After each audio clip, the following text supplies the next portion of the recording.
Alors, on poursuit avec la question centrale sur la gestion du stress. Donc, rappelle-toi que le stress n'a pas d'âge, c'est-à-dire qu'il concerne les enfants, les personnes âgées. Et d'ailleurs, la gestion du stress chez les personnes âgées est tellement sous-estimée, sous-évaluée.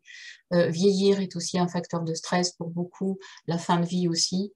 On trouve des enfants de plus en plus stressés aujourd'hui et des adolescents, bref, à tout âge. Ça n'épargne ni les hommes ni les femmes. C'est-à-dire, voilà, ça concerne vraiment tout le monde. En tout cas, ça peut rencontrer tout le monde que le stress. Et toutes les personnes peuvent être amenées à vivre du stress. Après, il y a différentes études qui classent le stress en fonction d'un changement de situation, un changement d'état, un événement de vie. Donc, il faut savoir qu'évidemment, il y a des facteurs qui vont être évidemment plus stressants que d'autres.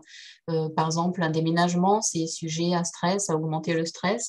Un changement de métier, mais rappelle-toi, quand je disais le stress dans son côté favorable, ça peut être aussi la préparation d'un mariage, l'attente d'un bébé.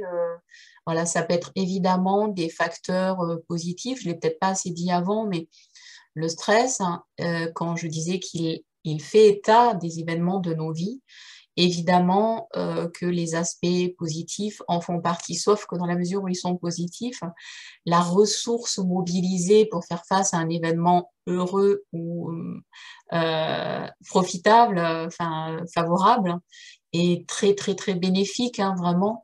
Évidemment que la façon de le gérer va être très différente et, euh, et donc la façon de l'appréhender, de le traduire et de voilà, les conséquences n'ont rien à voir, quoi. Alors, dans la gestion du stress, c'est-à-dire qu'on a forcément des objectifs et des intentions communes.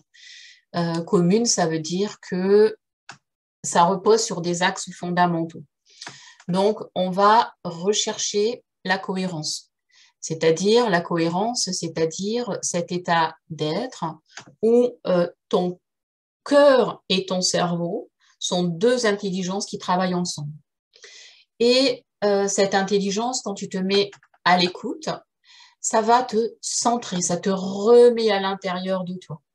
Ça te remet en intelligence avec la vie que tu es et que tu as entre tes mains. Ça te permet de reprendre la main sur ta vie parce que tu te regardes depuis le centre et non pas depuis un endroit où tu serais décentré parce que le stress t'aurait éjecté en fait de ton centre.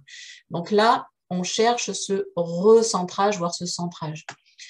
On cherche cet ancrage, c'est-à-dire que être bien enraciné à la terre, parce que d'abord ça amène de la verticalité et ça amène vraiment, vraiment quelque chose de très tangible.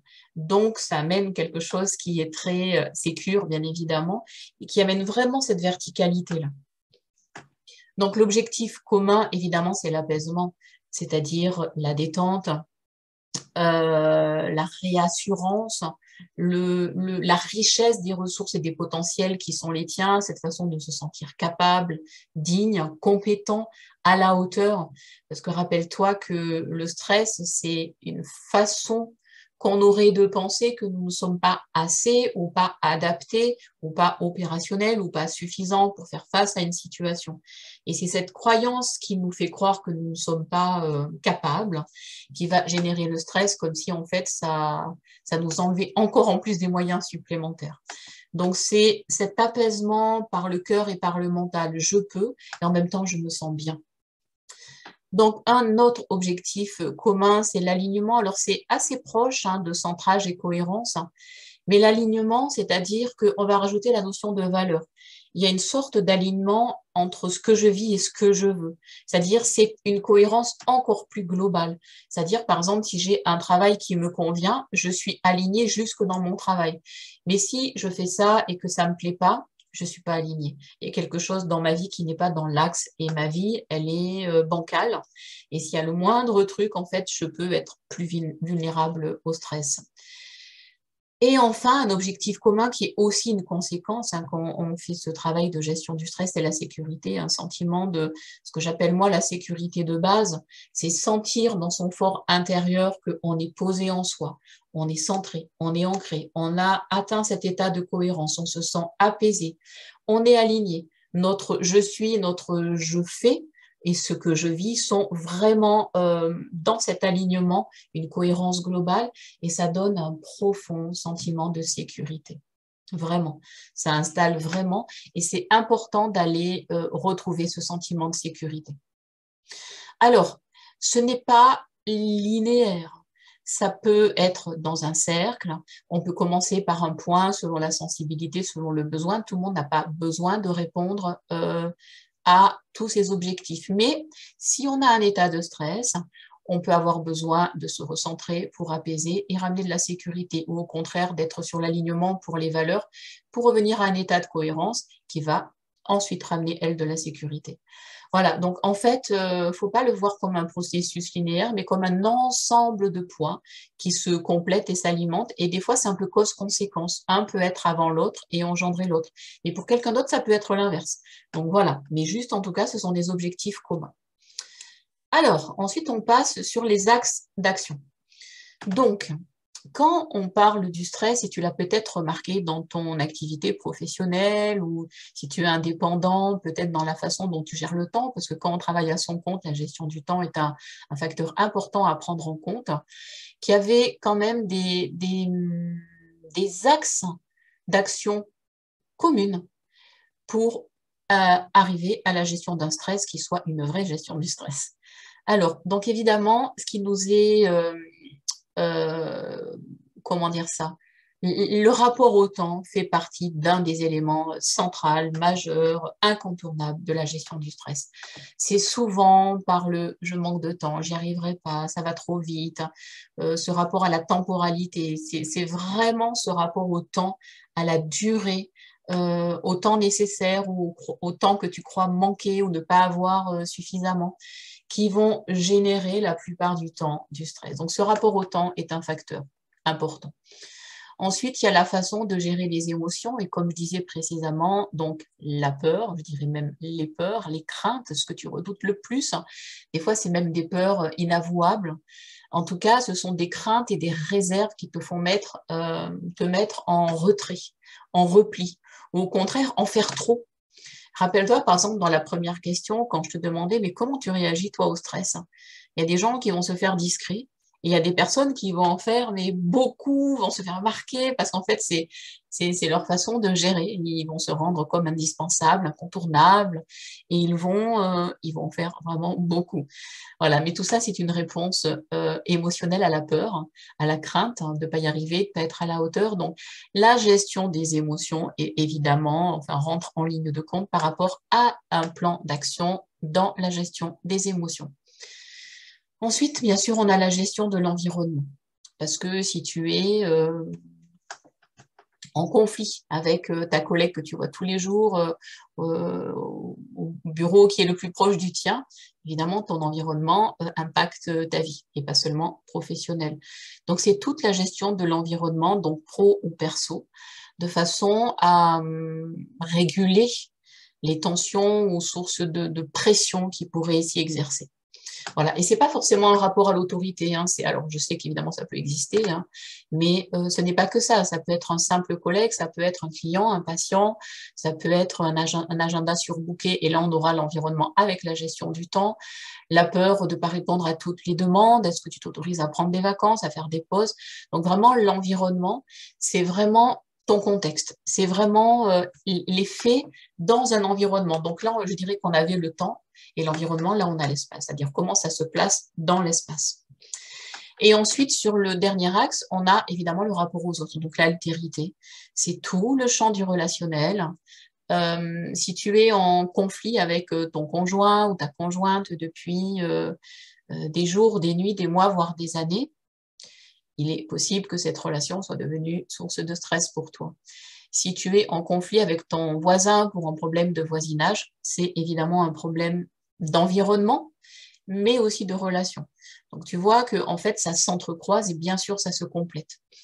Donc, de fait, parce que ça se complète, moi, je te propose en fait deux clés, je vais dire essentielles, majeures pour bien identifier et gérer au plus simple et au mieux ton stress, si stress il y a. C'est en fait tous les facteurs organisationnels, donc qui incluent le temps, qui incluent ton environnement, comment tu te déplaces, comment tu gères, est-ce que d'abord tu as un agenda, voilà, comment tu remplis tes rendez-vous, qu'est-ce que tu écris pour tes rendez-vous. C'est vraiment, vraiment comment tu gères. Comment tu gères le temps, comment tu gères l'espace, comment tu gères tes rendez-vous, comment tu gères ton carnet d'adresses, comment tu gères ton quotidien, quelle est ton organisation et c'est où que ça fait défaut et c'est où et comment que tu pourrais commencer à mener des améliorations. Donc tu vois que sur cet axe-là, on est sur quelque chose d'un peu plus méthodique. Tu observes ton quotidien. Si vraiment c'est dans l'organisation des tâches, je ne sais pas, par exemple la confection des repas. Si tu dois cuisiner tous les jours ou faire les courses, peut-être que tu peux préparer en une seule fois un repas pour 3 jours. Peut-être que tu peux congeler. Alors, c'est des choses qui peuvent paraître un peu banales, anecdotiques, peut-être même que tu les as déjà entendues et pensées, mais par contre, il faut le faire parce que ce sont des vraies solutions qui dégagent du temps et en plus qui te permettent de vraiment bien manger parce que tout ce que tu fais en prenant soin, tu as aussi évidemment des conséquences sur ta santé physique, sur ton poids, ça régule ton humeur, ton système immunitaire. C'est quand même pas rien. Et ensuite, le facteur relationnel, parce que avec lui vient toute la question des émotions, de l'affect, de l'affectivité, et évidemment la grande question de la relation de couple et amicale, qui sont aussi dans le stress des espaces, des lieux, des situations, où le stress peut être vraiment, vraiment à l'œuvre. Donc voilà, donc facteur organisationnel et facteur relationnel pour te permettre de mieux identifier. Donc, tu as toujours ton papier et ton crayon. Donc, moi, je t'invite déjà à cet endroit-là à noter ce qui est pour toi le plus actif ou le plus évident. Ou peut-être juste, mais voilà, ben oui, là, c'est vrai que c'est pas génial. Oui, là, c'est vrai que j'aimerais bien améliorer. Ah oui, là, c'est vrai que j'ai pas pensé, je pourrais faire ça. C'est-à-dire, étudie, tu vois, tu prends une photo de ta situation et t'observes. Vraiment, tu es la personne qui observe et tu observes. Et donc, tu es un observateur qui regarde objectivement, en tout cas le plus objectivement possible, qu'il soit donné d'être objectif, la situation. Donc, dans l'aspect de l'organisation et dans l'aspect de ta vie relationnelle, donc affective, donc psycho-affectif et relationnel. Alors, pour rentrer encore plus dans la question de la gestion du stress, donc il y a évidemment différentes approches. Donc bien sûr, tu l'auras compris, l'approche corporelle avec des pratiques comme le yoga, les pratiques respiratoires, le massage, donc tous les massages bien-être de différentes natures. Moi, je pratique l'Ayurveda, donc le massage indien, mais il y a aussi l'automassage, c'est-à-dire le massage que tu peux te donner à toi-même ou que tu peux demander à quelqu'un. Voilà, donc le massage, donc c'est le toucher relationnel. Ça peut être accompagné de musique, évidemment de musique relaxante, hein, avec des huiles, avec des senteurs qui sont au niveau des mémoires psycho-affectives et au niveau du cerveau, des stimuli très profonds qui vont amener de la sécurité. Et donc le massage est un univers très très très important dans la gestion du stress sur la ligne du corporel. Et bien sûr, toutes les techniques de relaxation, sophro-relaxation, rêve éveillé dirigé ou spontané, méditation, donc relaxation active ou dynamique, voilà, en tout cas, tout ce champ, et dans le champ de la relaxation, on a enfin, on a vraiment matière à pratiquer, et tu vas avoir évidemment des propositions qui regroupent certains de ces éléments-là. Alors, ensuite, au niveau psycho-énergétique, moi, je vais te proposer une pratique EFT et une pratique PIT. Donc, ce sont deux pratiques qui sont sur le champ de ce qu'on appelle la psychologie énergétique. C'est-à-dire qu'on considère que le corps, donc somato, est habité par ton esprit, celui qui impulse en fait ton mental, que ton mental génère des pensées, et que en fonction de cet état d'être, tu vas vivre des émotions. Il faut savoir que les émotions sont un mouvement et c'est un mouvement d'énergie.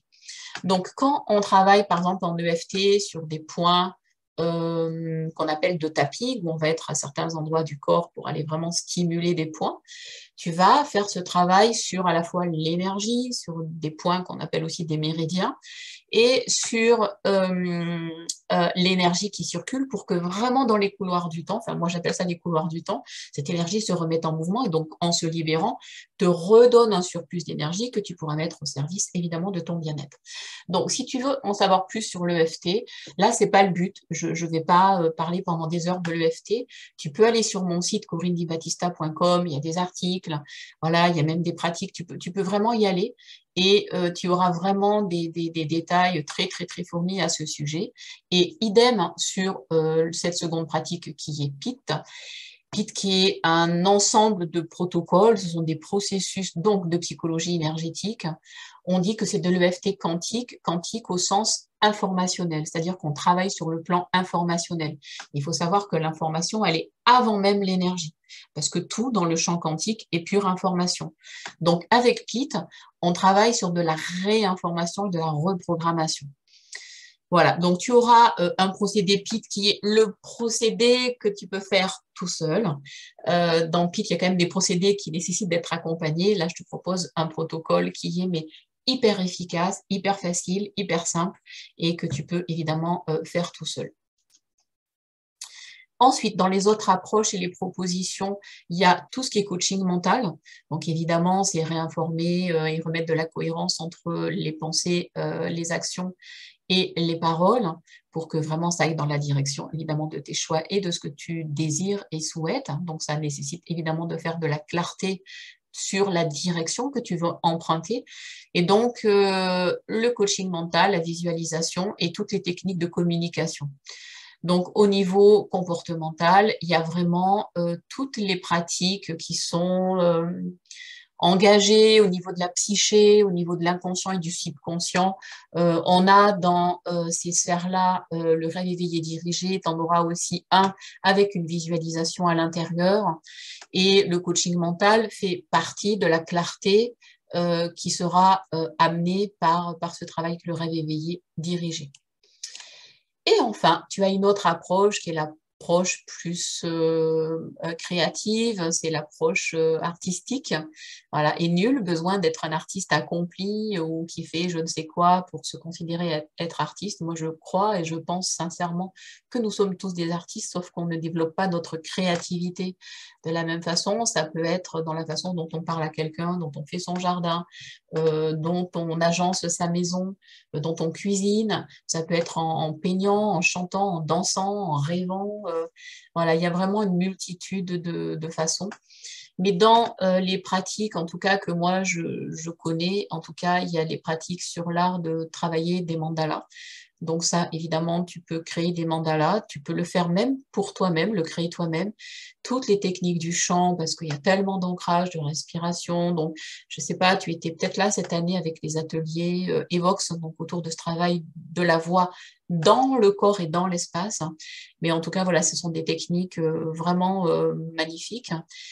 Et tout ce qui est écriture, dessin, peinture, ça peut être aussi couture, en tout cas toute la création un petit peu plus matérielle qui produit un résultat tangible.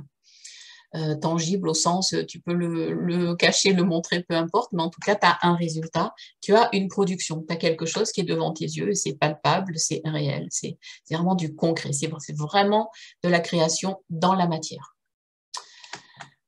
Donc voilà pour la gestion du stress et on arrive au dernier point qui est à cet endroit-là de la formation, une nouvelle évaluation.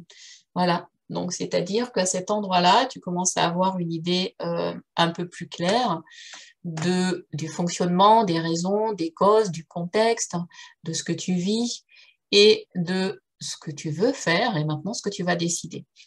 Donc, première question, donc tu reprends ton cahier, ton crayon, c'est ce que je veux en fait, qu'est-ce que je veux? Et du coup, dans ce que je veux, c'est qu'est-ce que je veux changer et qu'est-ce que je vais changer. Donc, évidemment, on glisse sur je vais changer ça. Voilà ce que je veux, je vais changer ça. Et donc, quand je vais changer ça, je change ça. Je vais jusqu'à cet endroit-là.